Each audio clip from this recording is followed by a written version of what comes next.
So what we're going to focus on today is one single decision, sell versus hold. If you want an overview of the whole development scheme, how to be a developer, how to run your own company, you might take a look at a presentation I did like this 3 years ago. It's on YouTube. We did it for Chicago for the ULI. Or you could take a look at the magazine articles, or, and here's the first advertisement, or the second actually, Bob did a good job, you could buy the book. In the book, there's a chapter on sell versus hold. What we're going to do today is kind of blow that up to a half-an-hour talk. You don't need to take notes. You know, I don't think rocket science is rocket science, but real estate definitely isn't. All right. I have a number of much smarter friends that I've met in ULI, and I asked one of them, if you were going to give your best commencement speech to college grads, what would your best advice be? And he said, think 20 years ahead. Think 20 years ahead. And by that he meant, what are you doing today to get where you want to be in 20 years? What are your goals? And are you making the sacrifices you need to, are you going to the night classes and whatever, to achieve those goals? So, and my wife tells me I should be a sports announcer. She says, I have a real talent for oversimplifying the hell out of everything. You know, everything's black and white. So taking that, where am I going to be in 20 years? You know, I'm talking to you guys who are 25 to 35 years old. Where do you want to be? Do you want a big company? Do you want to be running a big company? Do you want to be doing the fanciest, splashiest deals in town? Do you want to, be in the media, quoted every week? Or would you like to kind of quietly be building your net worth? You know, those aren't mutually exclusive, but I have found often as not they are. So, strategy. Strategy is just another way of saying, where am I going to be 20 years from now? Where do I want to be? What strategy is going to get me there? And if you don't have a coherent strategy, take a look at this. If you don't have a coherent strategy, then I think you'll find that not only might you be making kind of the wrong tactical decisions, but you won't be able to, even if you know what they should be, to make the right ones. All right. In other words, another way of putting that is, if you haven't planned for the future, the sell versus hold decision is going to be a luxury that you just cannot afford. Keeping with my oversimplification black-white model, there are two basic business models for developers: merchant builders and investment builders. I think you all know that. The merchant build is essentially like a contractor with equity, somebody who buys, develops, and sells immediately. Time-honored approach, the ability to make money quickly, and you get to do a lot more deals on a merchant build approach. Guys in the back, let's take a moment here. We've got a number of people standing out in the hall. If we could just kind of come in and fill the sides, just so the guys can hear in the back. You might open those doors back there too, just if that's not an electrical closet. Okay, could be. So the benefits of a merchant build: you sell immediately, you get cash immediately, and you get to do a lot more deals. Investment build, and chatting with the guys before, the investment build is the other approach. That's the classic pure investment build is we never sell. We build and we keep forever. The requirement on an investment build is you need a much higher yield, and you'll see that in a moment. And because you're going to be competing with merchant builders, what's going to happen? You're going to be doing fewer deals. If you need a higher yield than a merchant builder, you're not going to be competitive. So you're going to need more equity. Somebody from the Irvine company told me that they have a 200-year outlook for their holding. So I said to myself, well, how do they know it's 200, not 175? No one's going to be around. All right, classic merchant builder. In a normal time, a classic merchant builder will build to 100 basis points. You all know 100 basis points is 1%. They'll build to 100 basis points greater than the going cap rate. Investment, those holding for the long term want a much higher yield. They want 200 basis points. And let's put that into practice.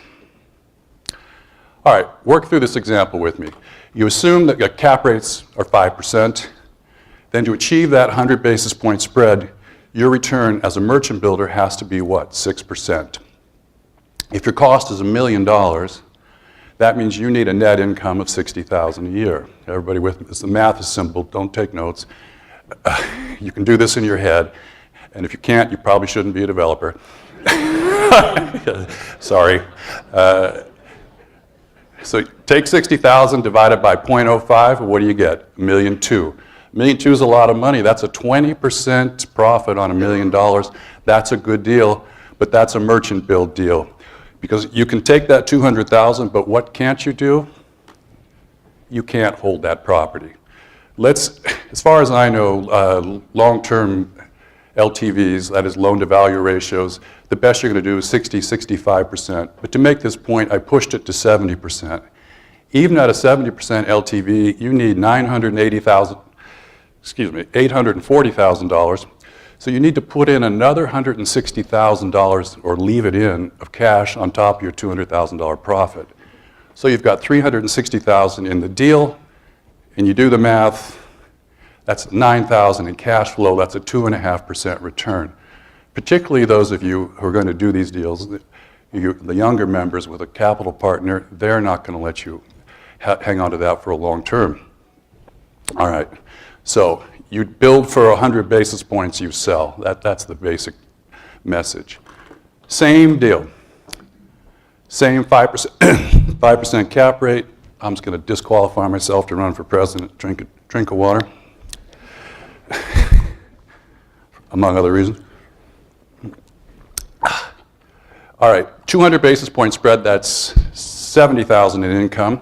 Do that same math, divide 70,000 by 0.05, and you get $1.4 million, $400,000 profit.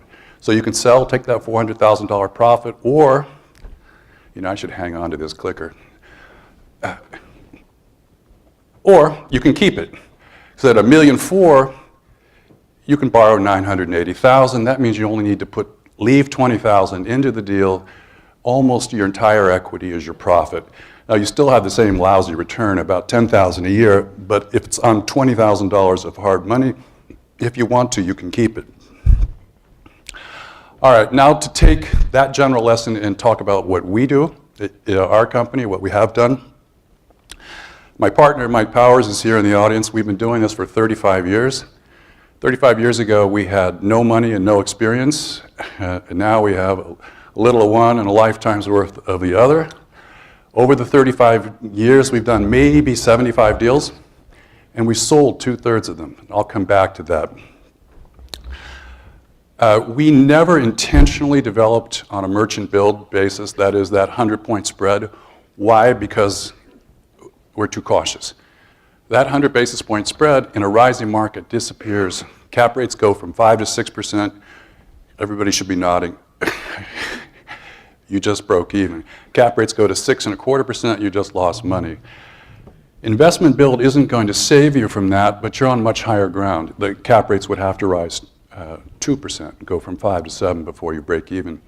And if you did what I just suggested, which is finance out right away, then you don't really care. If you have very limited money in a deal and you have long-term debt in place, then your property is in essence like a long-term bond. You've got your yield. The value, just like a long-term bond, may rise and fall. In fact, it will, with interest rates, but you're going to get all your money at the end of the day. Okay. Whoa. But we still sell 2/3 of our projects. Why? Well, in the beginning, we had about as much strategy as a grizzly bear. Bear sees, eats. We saw deals and we developed. And speaking of eating, we had to sell because there's no money in it. Go back to that example I just gave you. The merchant builder gets $200,000. Let's say a warp speed deal, at least in California, start to finish. You see the property, you sell the completed project, it's 3 years. That's warp speed. That gets you, so you get $200,000 in 3 years. Investment build, that same approach. If you're lucky, you get $10,000 a year that kicks in, but that's kind of hard to live off. So in the beginning, we had to be merchant builders. And then here's where I depart from a lot of my confreres, you could say. A lot of guys, we decided, and this wasn't like an overnight epiphany, John on the road to Dallas. It was more kind of a gradual realization that if we never sold a property, we would have our financial partners forever. If you never sell, you always need, where does the money come for your next deal? So it occurred to us that we should sell, give the financial partner his half, we take our half and buy a much smaller deal. And what did that buy us? That bought us independence. So as somebody quoted me, I've said this before, the realization was that we would rather own 100% of $1 million deal, 100% of a gas station or a McDonald's or a duplex, than 1% of a $100 million high-rise. Now, it looks really, you just say, whoa, that's my high-rise, I'm a partner in the deal, I have a Brioni suit, but much better from our perspective to own 100%. And then finally, today, McNellis Partners, we don't have financial partners, and we don't have to worry about eating, obviously, but we still sell 2/3 of the projects we do. Why? Because we think so often projects are at their very best on their first day. Opening day when the mayor cuts the ribbon, that's when properties are at their best. Let's focus on that. So again, outside strategy, we don't have outside partners. We would like to think that we're growing net worth instead of overhead.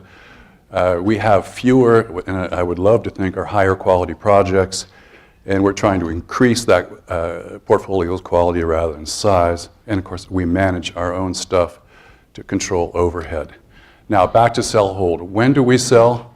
Again, not rocket science. We sell when the return is too low. I told you that we always try to develop for an investment build return that 200 basis points or better. Well, it doesn't always work out that way. I wouldn't say often is not, but quite often, construction costs, and my contractor's here. Where's change order? Construction costs get away from you. Sorry. Construction costs get away from you, or your leasing expectations aren't met. For whatever reason, you're back down to that 1% yield, and you cannot successfully finance out. So we sell when the return is too low. We sell when the barriers to entry are very low. And that's physical barriers or political barriers. I don't want to pick on Texas, but let's pick on Houston. Great town. The problem with Houston is, as I think you all know, there's no zoning. You could build the best shopping center in the world, and then 2 weeks later, someone can build one just a little bit bigger and attack you. So if we were building in Houston, we'd be probably sellers all the time. And finally, we sell if we're not in love with our tenants, with their creditworthiness, or perhaps just their business. And we're usually wrong on that. I thought Starbucks was a flash in the pan, so who knew? And then we sell when we don't love the neighborhoods. And again, pretty simple. The converse, when the deals do well so that we can finance out, we keep. When the barriers to entry are high, we have a center in Santa Cruz. Santa Cruz essentially goes from mountains to the beach. There's very little level land, and also Santa Cruz is politically impossible, Santa Cruz, California, politically impossible to build in. That's a good place to hold property for the long term. And of course, we keep when the tenants in the neighborhoods are first rate. Okay, let's focusing the microscope a little bit more on the sell hold. We're going to talk about Walmart. Walmart, by the way, has been a great partner for us. We've worked with them for over 20 years. Wonderful people to work with. Walmart, 6-7 years ago, announced the Neighborhood Market Program. That's where they were going to come in and build neighborhood supermarkets, 30 to 50,000 square feet. They asked us, we're one of their preferred developers in Northern California, to do deals with them. And we ended up doing 3. We did one in Stockton. I think you probably all recall Stockton was a poster boy for not malfeasance, but let's just say financial misfeasance. Stockton was in bankruptcy for 3 years. It's the largest town in the Central Valley of California, but it worked well for a Walmart market. This site, is actually an A-plus location. If we're charitable and we say Stockton is a C-plus town, this is an A-plus retail location. You got 2 4-lane roads marching west there. They just paved it. Looks like the day before this aerial shot. And we tied up this property, 5 acres, with a 50,000-foot empty box. It was occupied formerly by Safeway, another tenant that we work a lot with. One of the problems this center had, this is kind of a civic aside, is that it had been chopped up into parts, as unfortunately so often happens, and the owners were not professional sponsors. They were not developers. They were not professional real estate investors. The center was half empty, and the owners could not agree on anything. We came in, we leased this to Walmart, favorable terms. This is how it turned out. So it sounds pretty easy. Find an empty box, lease it to Walmart, and go to the bank. It's not exactly how it turned out, but okay, keep this one in mind, Stockton. Now we're going to look at another one, Modesto. Modesto is a town about a half an hour up Highway 5 in the Central Valley. You could say Modesto is probably another C-plus town. Same thing. This time, another good location, but this wasn't so much a kind of a quasi-regional location the way Stockton was. This is a neighborhood location. This was at Coffee in Orangeburg, a nice little neighborhood site. Here's the site plan. This one was, in Stockton, we just bought the Walmart building. Here we bought the whole shopping center. It was 50,000 feet. This one required more work. We had to relocate 3 tenants, renovate the entire shopping center, and we put Walmart in. And this one actually turned out, as Walmarts go, kind of cute. So, now it's audience participation time. Everybody has to vote on this. There are 4 possible alternatives. And of course, we're talking about sell versus hold here. Either we sold both, we kept both, we sold Stockton and kept Modesto, or the other way around. So you got to vote. Okay, who says we sold them both? Show of hands, please. Okay, that's like 1%. All right, we kept them both. You guys are smart. Okay, another 1%.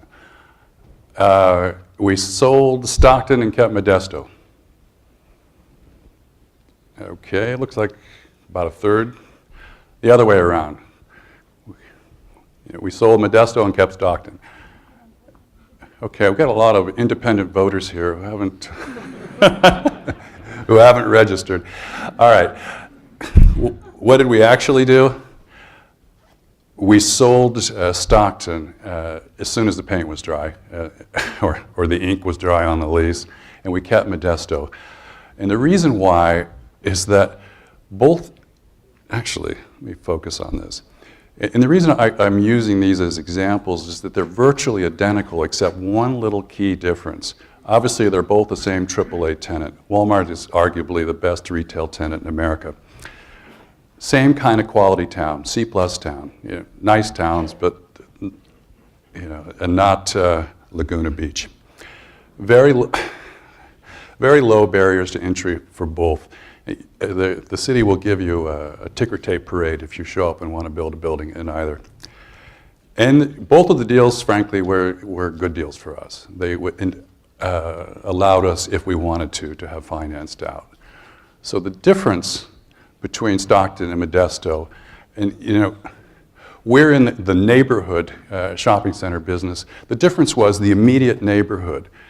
Modesto's immediate neighborhood the barriers to entry were quite high because it was all built out. Within a mile or so radius, which is as far as this little center would extend, there were no sites. It was all homes. And I don't know if Leslie Pools, how big their reach is nationally, but it's a pool supply company on the west. When we see a Leslie Pool in a super shopping center, that tells us there are a lot of pools in the neighborhood. That tells us there's a lot of disposable income. So it's kind of a good news canary in a coal mine. So we kept Modesto. That is pretty much on time. That is the prepared part of the speech.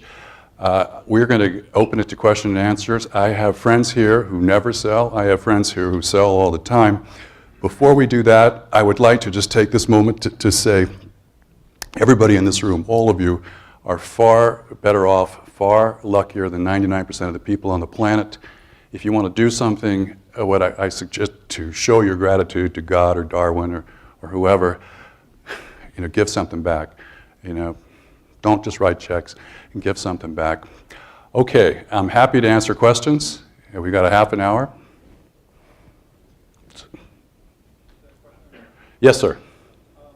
Did the ownership of the larger facility make a big difference in that decision as well? So in Stockton, you didn't have control over the rest of the market, whereas in Odessa you did.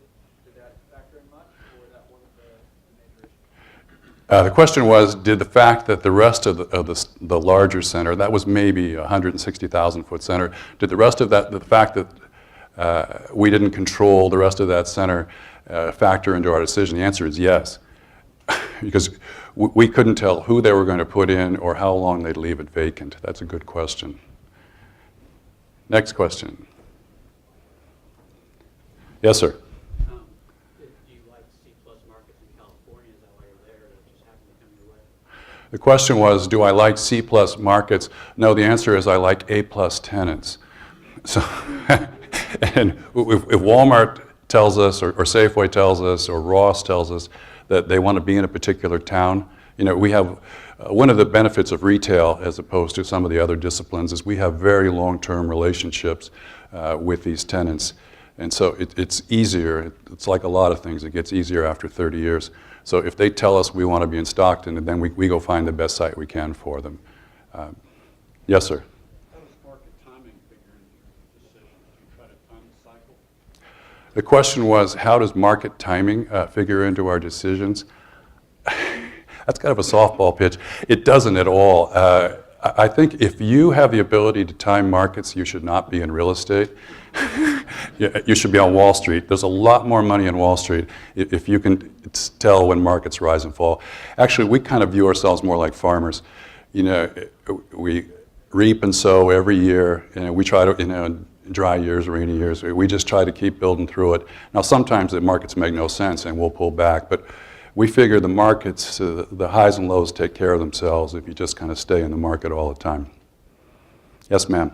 What's your take on the ability to drive cap rates down by building a portfolio versus selling them off as individual assets? The question was, I think what the question was is our portfolio worth more if it's sold as a group versus the individual assets? And I think that's a market timing issue. There are times when, and I'm not sure now is the time, and there are guys here in the audience who would know this better than I, when you've got somebody who's trying to aggregate, is trying to go from 500 million to 5 billion in a REIT, say, and who's actively out looking for portfolios of 2, 3, 4, 500 million dollars, and they will actually pay a slight premium. Ordinarily, our sense is that if you're trying to sell, you're much better off selling it off, bit by bit. In fact, that's the problem with that Stockton shopping center. You get a higher cap rate selling off the Chevron on the corner, or excuse me, higher price, lower cap rate, you sell the Chevron, you sell the Jack in the Box, you sell the supermarket. And you're selling to offshore investors that people don't know what they're doing, and then suddenly the center starts its death spiral. Next, yes, sir. You gave us the Walmart example, but what is your favorite product type and why? The question was, what is our favorite product type and why? And our favorite product type, and again, this wasn't so much, no one told me to figure this out 20 years in advance, so we kind of figured it out as we went. Our favorite product type is a supermarket-anchored neighborhood shopping center in a highly competition-constrained environment. So my best example of that, to those of you who've been to the wine country in California, there's Napa Valley and then there's Sonoma Valley. They're separated by some little hills. In Sonoma Valley, there's a town called Healdsburg, a great little wine town. We have the largest center in town, and it's not that much. It's 100,000 feet, but it is absolutely bulletproof. I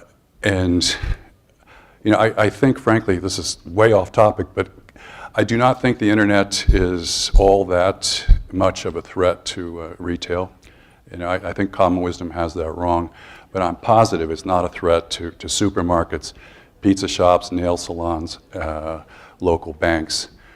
So that is our portfolio. Our core portfolio consists of neighborhood supermarket centers. Yes, next question. You, sir. Yeah, so the number one thing I'm always considering when selling or holding is tax. And so you've got 35 years of experience here. What do you do as it relates to taxes when you are selling off and you've got a capital partner involved? I know you don't have any partners, but are there tactics that you consider? The question is, when we sell, what about taxes? I'm so glad you brought that up because I have notes here and I manage not to look at them. So we sell when we can. We've traded, and in the 80s and 90s, trading worked really well for us. And the idea was we'd buy something, fix it up, and then we'd trade and we'd buy. The old joke: we buy junk and sell antiques. So that's what we did. We bought junky old centers and then we fixed them up and then sold them. Took the proceeds from one and traded into two more junky old centers and fixed those up. But about 5-6 years ago, the market got so hot that, and you remember to trade, you all know this, you have to identify in 45 days and then trade within 180. We were unable to do trades.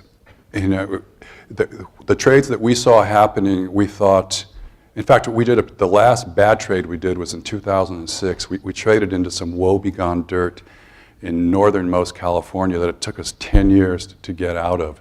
So we just pay our taxes when we have to. We just say, it's time to get this guy off the shelf. We'll pay the taxes. If we can trade, we do. I wish I had a better answer than that. Yes, ma'am. Asset that's high risk and capital intense, but it's performing and you're getting great returns on it, how do you evaluate buy versus sell, or hold versus sell? Can you give me more of an example, please? Um, Then I'll repeat it. Let's say it's a data center facility. So you're spending $10 million a year in capital improvements, but your returns are really high. You had mentioned you hold on to assets if your returns are good, but I was trying to understand how you evaluate risk, but it's a risky asset. The question was like a data center, something that there's a high risk involved. That goes back to that earlier point. If we don't like the tenant's credit or if we don't like the tenant's business, we'll sell. This has happened to us. We do not like to end up with an empty supermarket or an empty restaurant where we put a lot of improvements in. So if we think that, and occasionally we're wrong, occasionally we'll sell something and we say, damn, sure like that one back. But as often as not, the ones that we sell, we're glad that we did. And if the next guy who buys from us makes money, that's more power to him. More questions? Could you talk about your financing strategy? Sure. The question was financing strategies. Again, this works for a small shop. Remember, we do a couple deals a year. The way we do it, by paying taxes, we got liquid. And one of the things we did with the money, we paid down loans on some of our principal assets. So 4 or 5 of our principal assets have no debt. So we use those as security for a fairly large, at least for us, a fairly large line of credit. So when we want to buy a property, we buy it off the line of credit, and then we redevelop it off the line of credit. I'll pick a number. Let's say we buy something for $5 million, and it's going to be a $2 or $3 million redevelopment. We don't get an acquisition loan. We don't get a construction loan. We just buy it off of our line of credit. If we know from the get-go that we're going to sell that property, then we sell it and then pay back the line of credit. If we've decided, like the Modesto deal, we're going to keep that property, then we'll go out and get a permanent loan and replace the line of credit with that. It's pretty simple, and it avoids a lot of transaction costs. Next question. Yes, sir. Let's. My name is Sam. Nice to meet you. Sure. information. So as like a young guy who would like to develop, but maybe isn't fully there because, to reference your earlier question, some of us are looking for financial partners. But the idea is for a young person to really step into development, do you suggest going to like a joint venture approach, finding an older gentleman who maybe he had the energy to and letting the young guys utilize sweat equity to get into it, or is it to go find another older gentleman who doesn't do real estate and borrow that money effectively and appropriately to do gas stations or something like that? Yeah, the question was, how do you find your first financial partner? It's like developer seeking generous older gentleman. Yeah.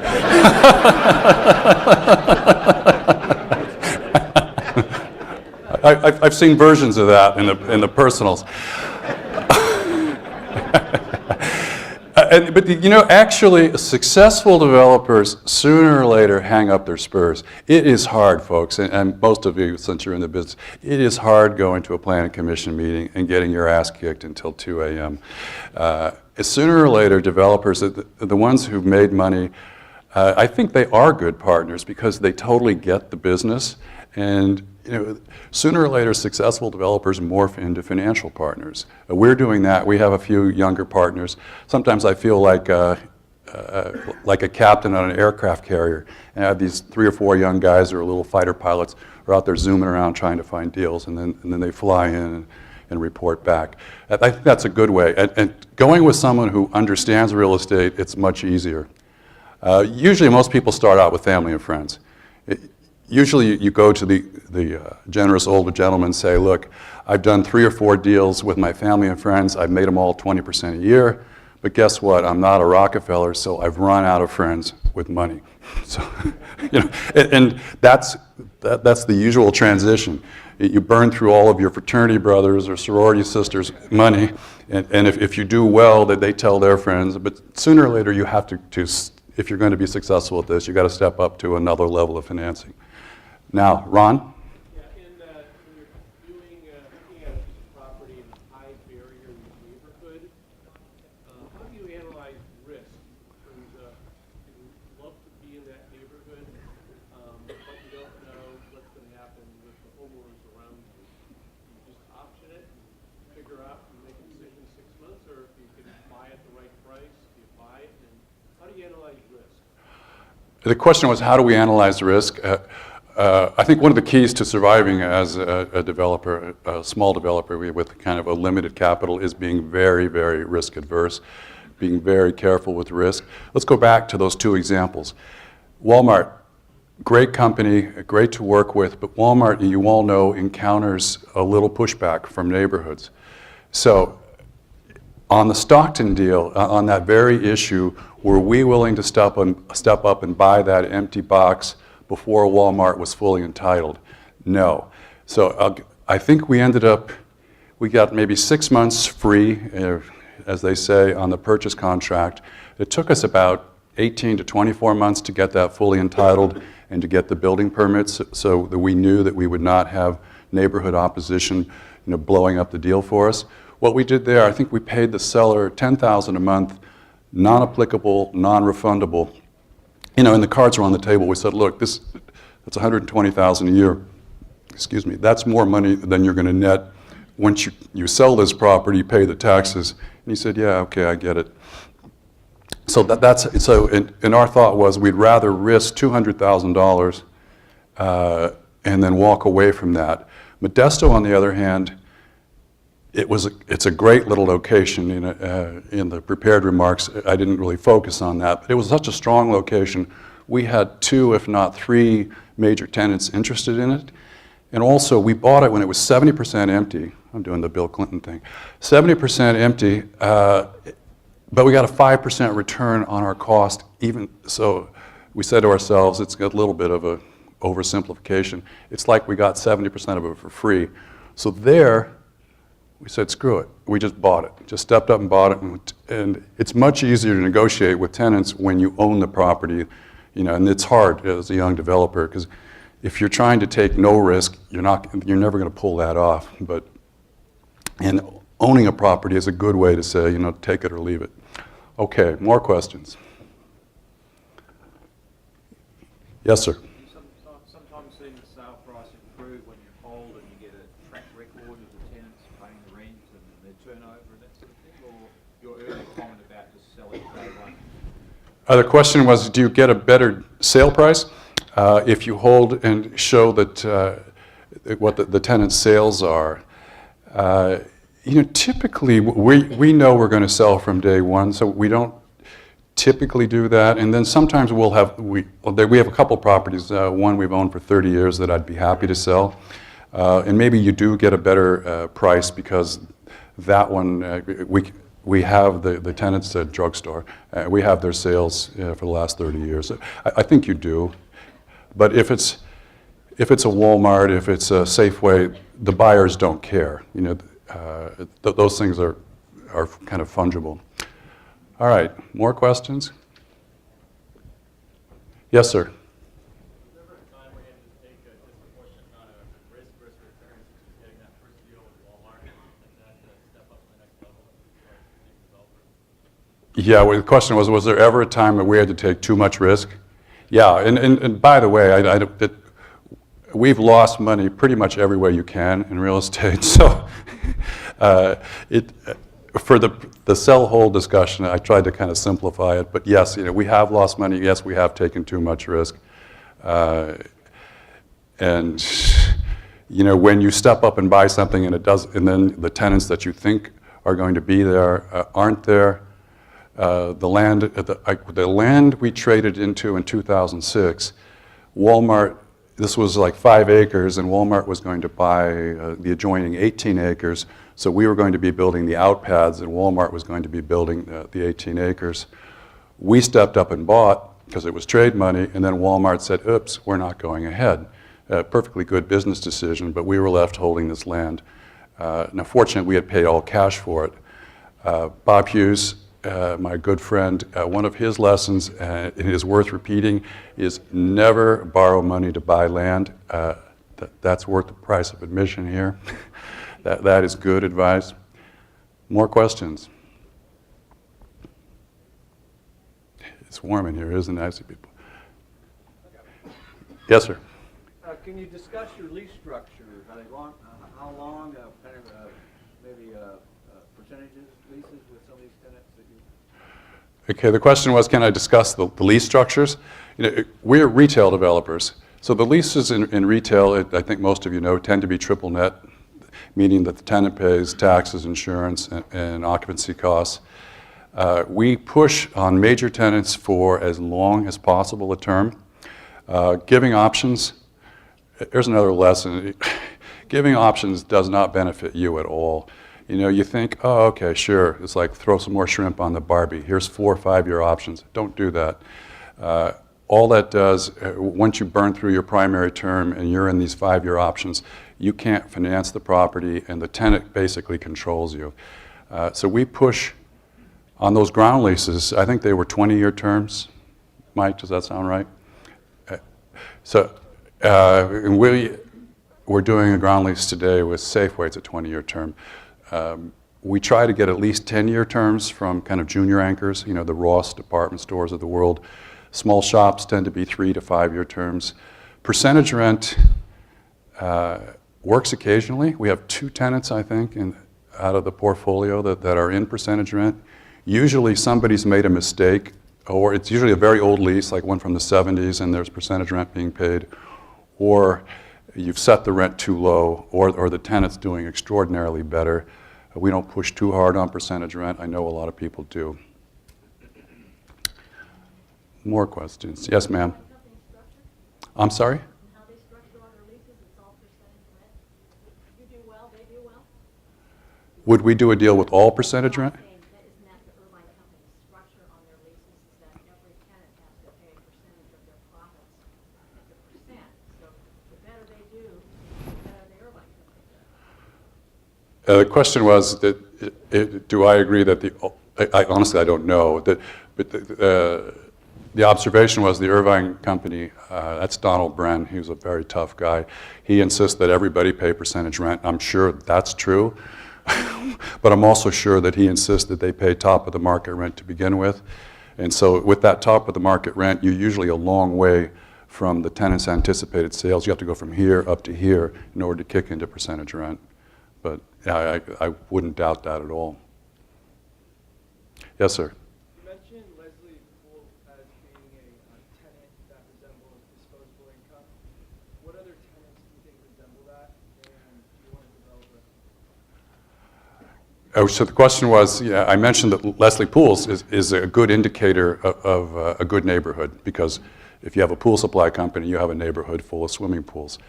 Sure. So what are other tenants that, I'll give you good and bad. For if someone shows us a shopping center that has a Starbucks in it, that says, you know, disposable income.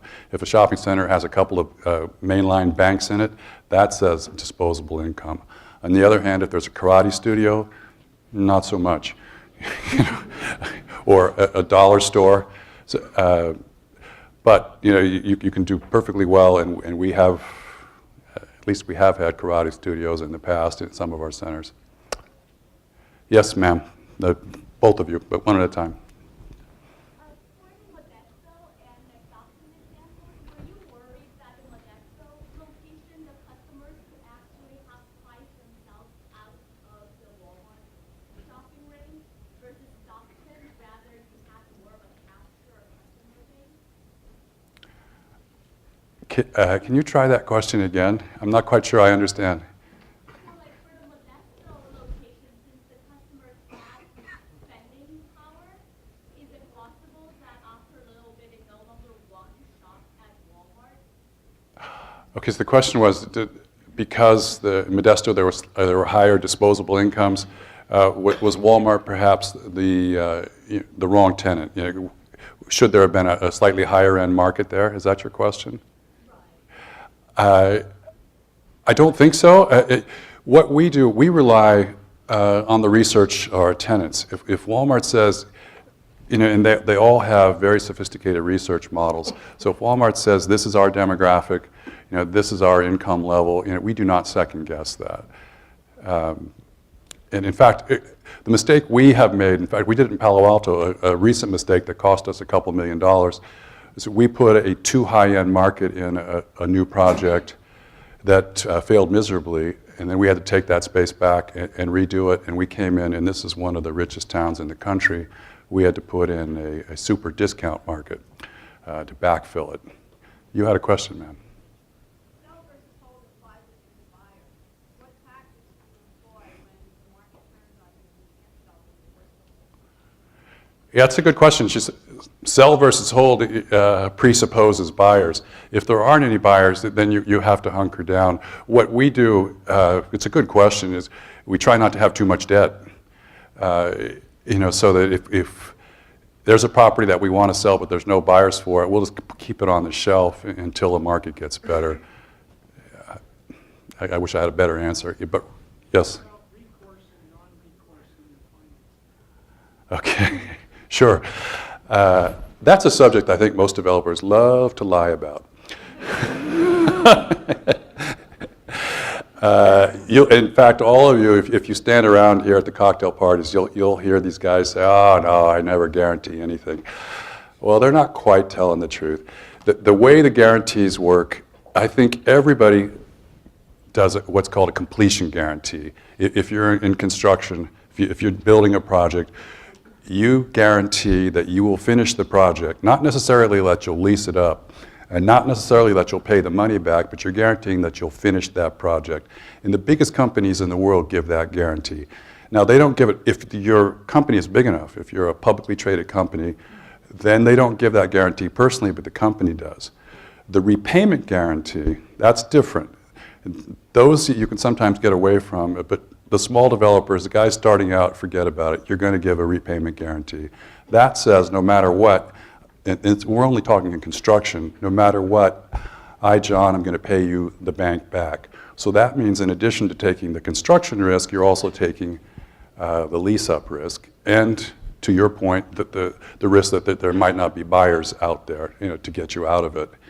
But it takes a while. You have to work your way up to a point where you can get away from repayment risk. excuse me, repayment guarantees. And the way you get away, it might, just dropped his stuff. The way you get away from those is by the hard way, which is putting up more equity. If you put up enough equity, then I think you can get away from a repayment guarantee. Yes, sir.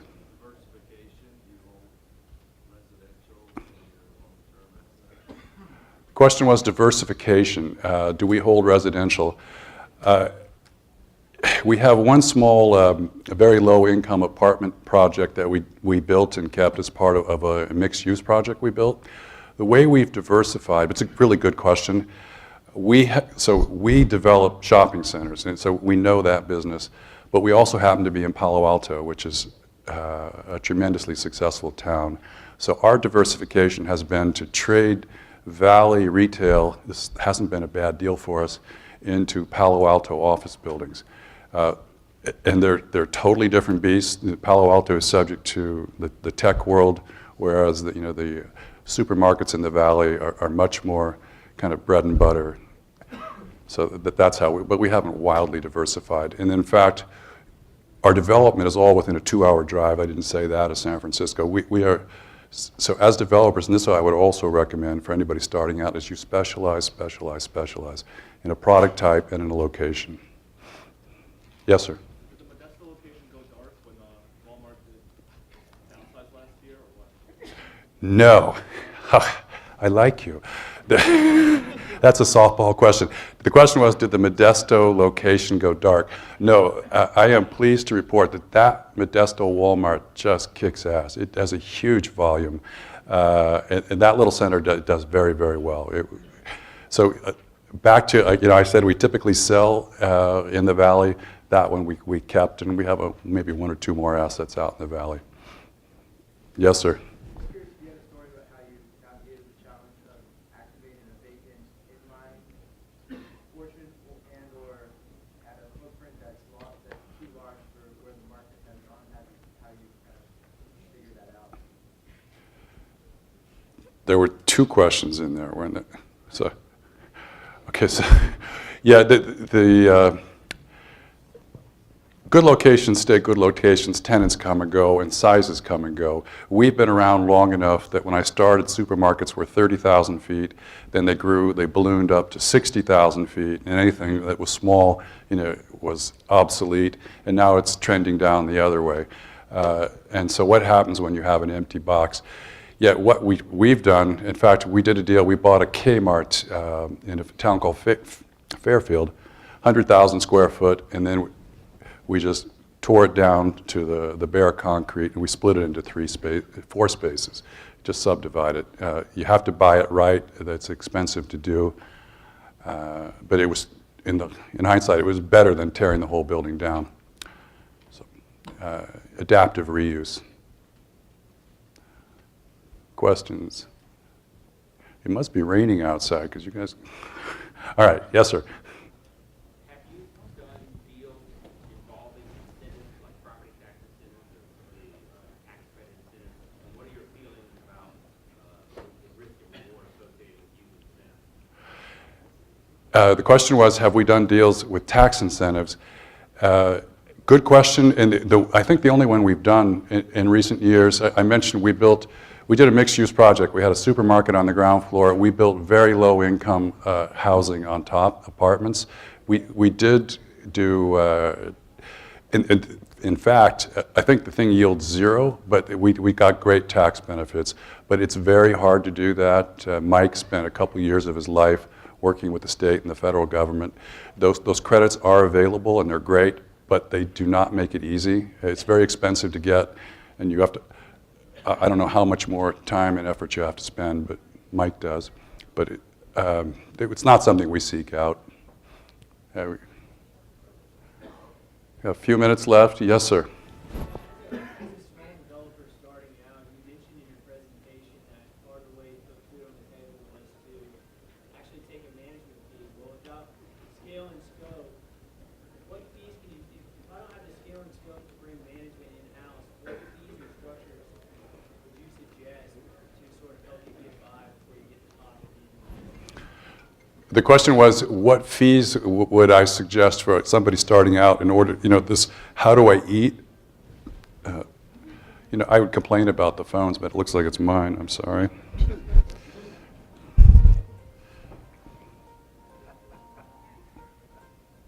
All right, sorry about that. What fees? In fact, I just saw a young developer sent me a package, and he had a couple % acquisition fee. He had a financing fee of 1%. He had a management fee. He had a going out fee. He had a whole bunch of fees. And I understand the need for those fees, but if you're trying to sell that older, generous gentleman on your deal, the simpler you can make it, where you say, look, Jack, here's the deal. You put up the $1 million, you'll get a 5% preferred return. I'll take a $10,000 fee just so I can eat, and then you get your 10% and your money back, and then we split 50-50. So the generous guy knows that you're totally on his team and you're not feeing it to death. That is a much easier way to sell and get a financial partner. But, and again, another good reason to go with a guy in real estate, he will understand the need for some fees. You can typically do 2 to 3% of total hard and soft cost as a developer fee if you're doing a project. So a couple $1 million, maybe you get $40,000, $50,000 built in as a fee, and no one objects to that. Yes, sir. Being an entrepreneur, your main goal is to make money, but being a developer, I feel like you have a certain social responsibility. Have you ever turned down a deal because you didn't feel like it was right for the community? The question was, and a great question, I like that, is have we ever, we're in business to make money, but we're also in business to do the right thing by communities. And the question was, have we ever turned down deals because we didn't think it was right for the community?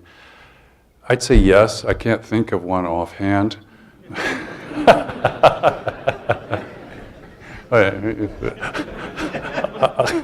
don't know about lightning bolts coming down here, but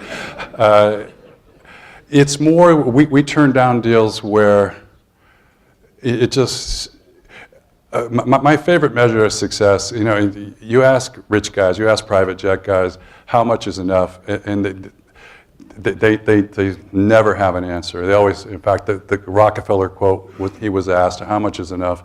And he said, just a little bit more.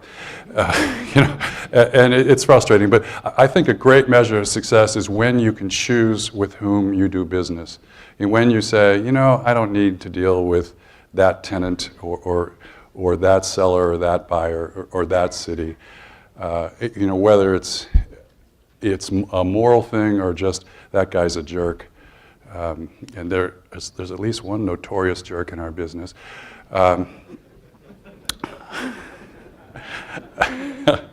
Questions more? We're almost done. Ladies and gentlemen, you've been an amazing audience. Thank you so much.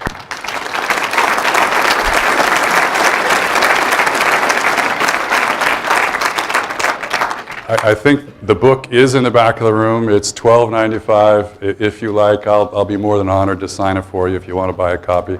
Thank you. We're right out in the hall with the rubber stanchion with the line waiting for you. Okay, it's right out in the hall.